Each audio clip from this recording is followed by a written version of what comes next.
హిందూ పంచాంగం ప్రకారం ప్రతి సంవత్సరం శ్రావణ మాసంలో వచ్చే పౌర్ణమి రోజున శ్రావణ పౌర్ణమి, జంధ్యాల పౌర్ణమి, రాఖీ పౌర్ణమి అని పిలుస్తారు. ఈ పవిత్రమైన రోజున ప్రపంచవ్యాప్తంగా ఉన్న భారతీయులందరూ రక్షాబంధన్ వేడుకలను జరుపుకుంటారు. ఈ పర్వదినాన సోదరిమణులంతా తమ సోదరులకు రాఖీ కట్టి వేడుకలు జరుపుకుంటారు. రాఖీ అంటే రక్షణ అని అర్థం. రక్షాబంధన్లో రక్ష అంటే రక్షించడం, బంధన్ అంటే సూత్రం అని అర్థం. అందుకే ప్రతి ఒక్క సోదరిమణి తమ సోదరులకు రక్షాబంధన్ కడతారు. తమ సోదరులందరూ ప్రతి ఒక్క పనిలోనూ విజయం సాధించాలని కోరుతూ, వారు జీవితంలో ఉన్నత స్థానానికి ఎదగాలని కోరుకుంటూ ఎర్రని దారాన్ని తయారు చేసి చేతికి కడతారు. అదే సమయంలో వారికి ఏదైనా తీపి పదార్థం తినిపించి వారి నుదుట వీరతిలకం పెడతారు. అనంతరం హారతి ఇచ్చి వారి క్షేమాన్ని కోరుకుంటారు. సోదరులు సైతం తమ సోదరికి జీవితాంతం ఎల్లప్పుడూ రక్షణగా ఉంటామని వాగ్దానం చేస్తారు. అంతేకాదు వారికి నచ్చిన బహుమతులను సైతం ఇచ్చేస్తారు. ఒకప్పుడు ఉత్తర, పశ్చిమ భారతదేశాలలోని ప్రజలు మాత్రమే అపూర్వంగా జరుపుకునే ఈ పండుగను ఇప్పుడు దేశవ్యాప్తంగా చాలా ఘనంగా జరుపుకుంటున్నారు.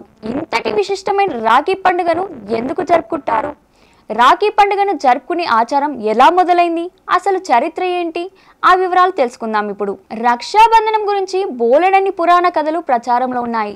శ్రీకృష్ణుడు శిశుపాలుని శిక్షించే క్రమంలో సుదర్శన చక్రాన్ని ప్రయోగించిన కృష్ణుడు చూపుడు వేలుకు గాయం కావడంతో అది గమనించిన ద్రౌపది తన పట్టు చీర కొంగు చూపి కృష్ణుడి చేతికి కట్టు కట్టిందంట. అప్పుడు శ్రీకృష్ణుడు ఎల్లవేళలా అండగా ఉంటానని ద్రౌపది హామీ.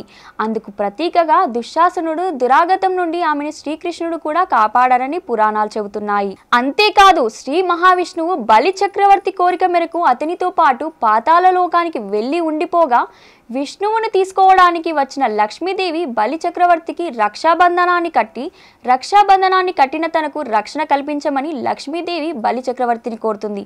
బలి చక్రవర్తి సోదరిగా తనకు రక్షాబంధనాన్ని కట్టిన సోదరికి బహుమానంగా విష్ణుమూర్తిని పంపుతాడు. దీంతో లక్ష్మీదేవి తన భర్తని వైకుంఠానికి తీసుకొని పోతుంది. అంతటి శక్తివంతమైన బంధనం కాబట్టి రక్షాబంధనానికి ఇంతటి చరిత్ర ఉంది. ఈనాటికి ప్రతి ఒక్కరూ రాఖీ పండుగను జరుపుకుంటున్నారు. మానవతా విలువలు కోల్పోతున్న ప్రస్తుత సమాజంలో కుటుంబ విలువలు కలిగిన ఇలాంటి పండుగలు జరుపుకోవడం చాలా ముఖ్యం. రాఖీ పండుగ కావడంతో మానవ సంబంధాలు మెరుగుదలకు విచక్షణగా ఈ పండుగ దోహదం చేస్తుంది. రాఖీ పండుగను రక్తం పంచుకొని పుట్టిన సోదరిమణుల మధ్య జరుపుకోవాలని లేదు. ఏ బంధుత్వం ఉన్నా లేకపోయినా సోదరుడు సోదరి అన్న భావన ఉన్న ప్రతి ఒక్కరూ రక్షాబంధనాన్ని కట్టి వారి క్షేమాన్ని కోరుకోవచ్చు.